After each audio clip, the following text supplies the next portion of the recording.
quatre coins du monde, ils sont revenus sur la terre de leurs aïeux. Rejoignez-nous tous les jours pour découvrir leur histoire.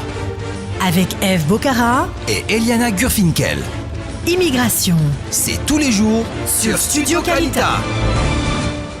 Bonjour Eve. Bonjour Eliana. Alors comment ça va aujourd'hui ? Ça va, merci. Il faut dire qu'on ne peut être qu'en joie quand on écoute ce générique. On est très content d'être là avec vous aujourd'hui. Aujourd'hui, on va vous parler, on va continuer de parler de la première alia. Cette première alia donc, qui débute à la fin du 19e siècle et qui continue dans vraiment les premières années du 20e siècle. Elle va démarrer avec les pogroms en Russie, cette première alia en 1883, et elle va s'arrêter en 1904, exactement. Voilà. Alors Eve, vous vouliez en fait nous rappeler un petit peu ce qu'on a déjà vu, l'histoire de cette première alia. Alors il faut rappeler, on l'appelle première alia, mais bien sûr, c'est pas la première vague d'immigration des Juifs en terre d'Israël. On a vu la dernière fois, il y a quelques fois, les Yéménites, l'alia yéménite, et on a vu surtout celle des Espagnols en 492. Là, c'est la première alia. On l'appelle première alia parce que c'est la première fois que ces Juifs qui vont venir en Israël ont un véritable idéal national. Ils espèrent avoir enfin une terre à eux. Alors, on a une population d'à peu près 10 000 Juifs d'Europe de l'Est. Cette fois-ci, ce sont particulièrement des Juifs d'Europe de l'Est qui viennent s'installer en Israël. C'est ça, on a 10 000 Juifs d'Europe de l'Est, ce qui est une alia qui est démographiquement assez faible. Ce qu'on va en garder, ça va pas être sur un plan démographique. Ils vont notamment construire des villes, on l'avait vu la dernière fois, Rishon LeZion, Rosh Pinah, Zircon Yaakov. Le baron de Rothschild va être derrière tout ça, il va offrir de la terre à ces Juifs qui ont le courage de venir s'installer parce qu'à cette époque-là, c'est très très difficile.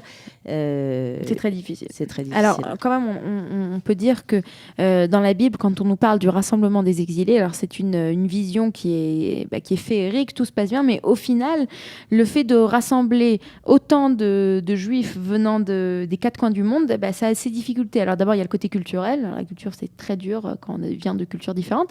Mais ajouté à cela, on va avoir la langue, puisque les langues, cette fois-ci, donc on a des populations qui viennent et qui parlent toutes des langues différentes. Et à cette époque, en Israël, on n'a pas une langue. On n'a pas une langue nationale. Alors effectivement, c'est utile de le rappeler, on a de grosses divisions au sein de cette petite société juive en Israël à cette époque-là, les Sfarades contre les Ashkénazes, surtout les Yéménites contre les autres, les pauvres, et surtout les religieux contre les laïcs qui arrivent avec cette première alia. On n'est pas dans un sionisme religieux. Alors effectivement, vous l'avez dit, il n'y a pas de langue nationale. Seul 1% des Juifs qui vivent en Eretz Israël à cette époque-là parlent hébreu. Puisque l'hébreu n'est pas encore une langue moderne. Dans la rue, on entend essentiellement l'arabe, le russe, le français et le yiddish. Alors le français, parce qu'il faut rappeler qu'à cette époque déjà, on a l'Alliance israélite universelle qui existe depuis une trentaine d'années et qui a ses écoles. Et dans ces écoles, elles forment, donc ce serait peut-être la première ou voire les deux premières générations d'élèves de l'Alliance universelle, donc qui parlent français. On a un grand développement, l'Alliance est très présente en Eretz Israël de l'époque. Et donc c'est pour cette raison que le français est une des langues les plus importantes. Aussi parce qu'Edmond de Rothschild, qui a donné beaucoup d'argent, espère voir le français devenir langue nationale, évidemment. Et la bagarre va essentiellement se jouer entre le français et l'hébreu. Alors, on essaye donc... il faudrait quand même rappeler le livre de Théodore Herzl, Judenstaat, le pays des Juifs, et dans l'État juif, et dans lequel il parle justement de la langue. Et lui, tout simplement, il écrit, il pense, il est sûr, il est persuadé que la langue qu'on va parler dans ce nouveau pays des Juifs, en Eretz Israël, ça va être l'allemand, puisque c'est la langue des gens éduqués de l'époque, de la haute éducation.